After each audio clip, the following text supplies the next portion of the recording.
Kemudian di dalam riwayat yang lain Nabi sampaikan anna Nabi sallallahu alaihi wasallam qala ma amila ibnu adam yauman nahri amalan ahabba ilallahi azza wa jalla min hiraqati damin wa innahu la ya'ti yaumal qiyamati bi quruniha wa azlafiha wa ash'ariha wa inna dama la yaqau minallahi azza wa jalla bimakanin qabla ayyaqa 'alal ardi fatwibu biha nafsan. Jadi kata Nabi sallallahu alaihi wasallam, amalan manusia yang terbaik, amalan manusia yang paling disenangi oleh Allah Subhanahu wa taala pada yaumun nahar, pada hari raya Idul Adha.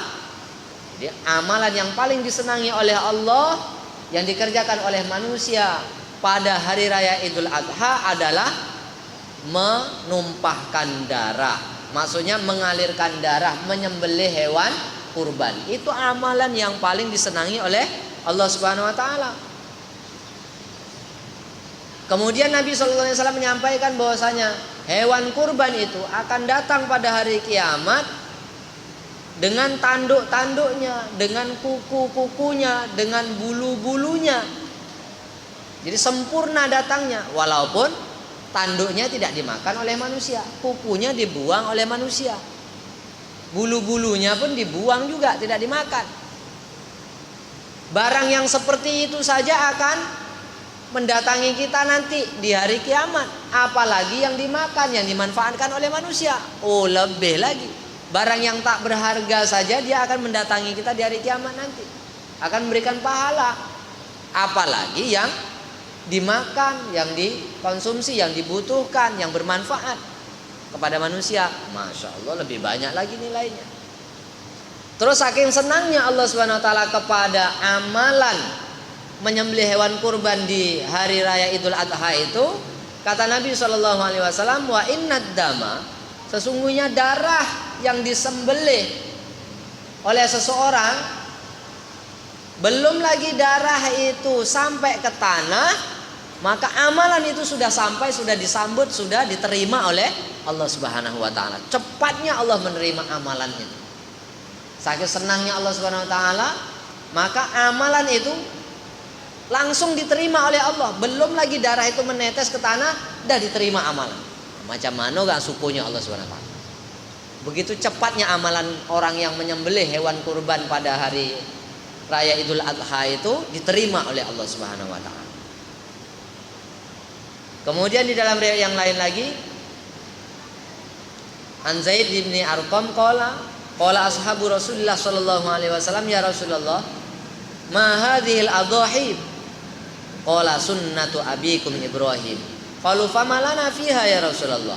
Qala bi kulli sya'ratin hasanah. Qalu fasufu ya Rasulullah? Qala bi kulli sya'ratin minas suf hasanah. Ada sahabat yang bertanya kepada Nabi, ya Rasulullah, apa maksud dari hewan-hewan kurban seperti ini ya Rasulullah? Maksud berkorban itu apa ya Rasulullah? Kata Nabi, korban itu merupakan sunnah bapak kalian, yakni Nabi Ibrahim alaihissalam. Sunnatu abikum Ibrahim. Jadi berkorban itu adalah sunnahnya, perlakuannya, perbuatannya Nabi Ibrahim alaihissalam. Famalana fiha ya Rasulullah. Kata sahabat itu, apa yang kami peroleh, apa yang kami dapat dengan berkorban itu ya Rasulullah? Kata Nabi, bikulli sya'ratin hasanah. Tiap bulunya itu, jadi setiap rambutnya itu akan diberi kebaikan. Setiap bulunya itu akan mendapatkan satu kebaikan. Kambing bulunya berapa? Ya Allah, tak ada yang sanggup ngitung loh.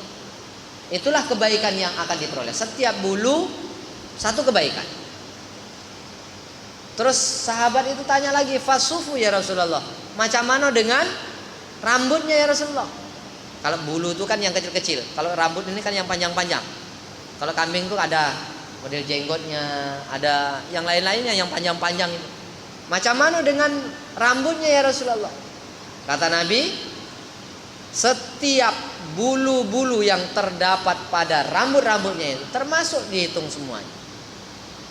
Bulu-bulu yang kecil maupun yang besar-besar semuanya dihitung dengan satu kebaikan. Kalau kita baca Quran, satu huruf 10 kebaikan. Kalau kita baca umpamanya satu juz, berapa pahalanya? Lama waktunya. Ketika kita menyembelih hewan kurban, ya Allah, pahalanya langsung tak terhitung banyaknya. Tak mampu menghitungnya manusia ini. Tapi Allah Subhanahu wa taala mengetahui berapa pahala yang dikasih oleh Allah Subhanahu wa taala atas penyembelihan hewan kurban itu. Karena Allah mengetahui berapa banyak bulunya itu. Allah akan beri pahala sebanyak bulu yang ada di hewan kurban yang disembelihnya. Karena cintanya Allah Subhanahu wa taala kepada amalan ini, maka diberi pahala sebanyak bulu yang ada.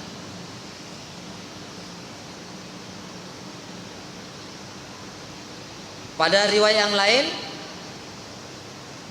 Nabi sallallahu alaihi wasallam doha Rasulullah bikabshin akrona fahilin ya'kulu fi sawadin wa yamshi fi sawadin wa yanzuru fi sawadin. Nabi itu berkorban dengan seekor kambing kibas yang kuat, yang kekar, pejantan dia. Jadi kalau istilah kita di sini mungkin bisa dikatakan kambing jantan, kambing apa namanya itu? Kambing bandot. Kambing pejantan yang kuat, yang gagah. Dia punya tanduk. Kemudian sekitar mulutnya itu berwarna hitam. Di dekat kakinya ada warna hitam. Dan sekitar matanya juga ada warna hitam. Jadi ini kambing yang dipilih oleh Nabi Shallallahu Alaihi Wasallam. Ini kambing yang terbaik untuk korban. Jadi matanya, di sekitar matanya itu hitam. Terus di sekitar kakinya itu ada hitamnya. Terus di sekitar mulutnya ada hitamnya. Mulut, mata, kaki ada hitamnya. Yang lain boleh belang umpamanya kan, hitam, putih. Tapi yang jelas yang paling baik dicarinya, tengoklah kambing itu untuk melihat kambing yang terbaik yang sudah dipilih oleh Nabi Shallallahu Alaihi Wasallam sebagai hewan kurban itu. Di sekitar matanya ada hitam, walaupun sedikit kan. Ada. B. Tengok lagi dekat kakinya ada hitamnya dah. Oke, aduh. B. Kemudian di sekitar mulutnya nih ada hitamnya dah. Oh, kalau hitam aduh. B. Ini kambing yang bagus. Dalam riwayat yang lain lagi, suatu ketika kharajtu ma'a Abi Sa'id, kata Maisarah, saya ini keluar bersama dengan Abu Sa'id, sahabat Nabi Sallallahu Alaihi Wasallam, ila syira'id dhuhaya, ke tempat pembelian hewan kurban. Qala Yunus fa asyara Abu Sa'id ila kabshin adghama laisa bil murtafi walal muttadi fi jismihi.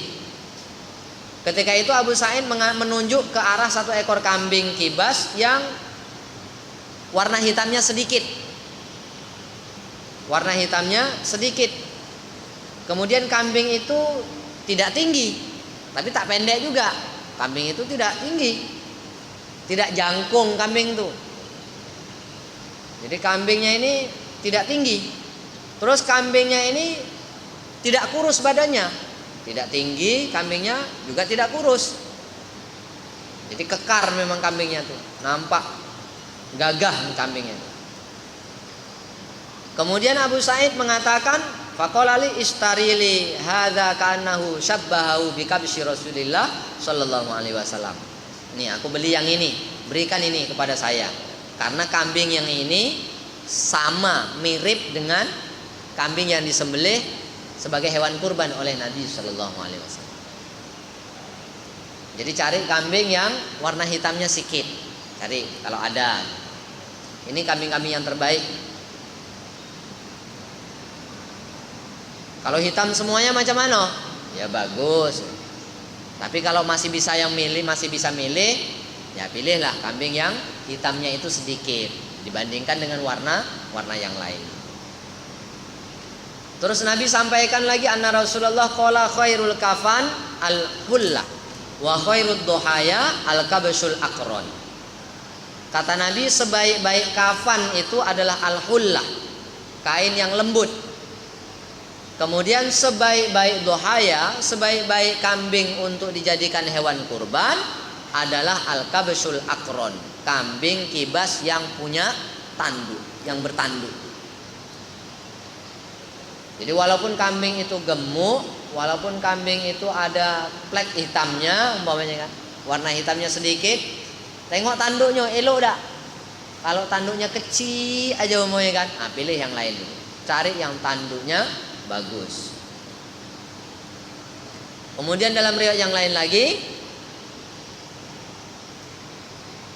An Ibnu Abbas radhiyallahu anhu qala kunna ma'a Rasulillah sallallahu alaihi wasallam fi safarin fahadarul adha fastarokna fil jazuri an asyaratin wal baqarati an sab'atin. Kata Ibnu Abbas, kami bersama dengan Nabi dalam satu perjalanan. Kemudian Nabi mendatangi hewan kurban dan Nabi menyembelih hewan itu. Maka kami pun para sahabat, kata Ibnu Abbas, turut berkorban seperti yang dilakukan oleh Nabi. Ada yang berkorban dengan seekor unta betina untuk 10 orang. Ada yang berkorban 1 ekor sapi untuk 7 orang. Jadi Nabi ketika berkorban, sahabat-sahabat tahu, terus mereka mengikutinya. Ada yang berkorban unta, ada yang berkorban sapi, ada yang kongsi. Dalam riwayat yang lain lagi disebutkan bahwasanya An Jabirin radhiyallahu anhu qala naharna bil Hudaybiyah ma'an Nabi sallallahu alaihi wasallam al badanata an sab'atin wal baqarata an sab'atin. Kata Jabir radhiyallahu anhu, kami berkorban 1 ekor unta untuk 7 orang. Sapi juga untuk 7 orang ketika berada di Hudaybiyah. Jadi ketika berada di Hudaybiyah, yang ketika itu Nabi tak jadi umroh, balik. Jadi ketika itu Nabi menyembelih hewan kurban, sahabat-sahabat menyembelih hewan kurban. Ada yang menyembelih hewan kurban berupa unta untuk 7 orang. Ada yang menyembelih hewan kurban 1 ekor sapi untuk 7 orang. Dalam riwayat yang lain lagi disebutkan bahwa An Abi Hurairah radhiyallahu anhu dzabah Rasulullah sallallahu alaihi wasallam ammani tamara min nisa'i fi hajjatil wada baqaratan bainahunna. Nabi itu, kata Abu Hurairah, menyembelih 1 ekor sapi untuk istri-istrinya Nabi yang sedang menunaikan umroh pada saat haji wada. Jadi ini riwayat-riwayat yang menjelaskan tentang perlakuan Nabi dan para sahabat tentang berkurban pada hari nahar, pada hari raya Idul Adha. Jadi secara umum para sahabat ini tidak meninggalkan berkurban di hari raya Idul Adha. Dan saya berharap jamaah sekalian yang punya kemampuan ataupun yang punya duit nanti waktu hari raya Idul Adha 1 juta lebih, kan, belikanlah kambing, sembelihlah dengan mencari ridho Allah Subhanahu wa taala, karena amal yang paling disenangi pada hari raya Idul Adha adalah mengalirkan darah hewan kurban. Demikian, terima kasih. Semoga pada pertemuan yang lain bisa dilanjutkan. Subhanallah bihamdihi, subhanakallahumma wa bihamdika, asyhadu an la ilaha illa anta, astaghfiruka wa atubu ilaik. Assalamualaikum warahmatullahi wabarakatuh.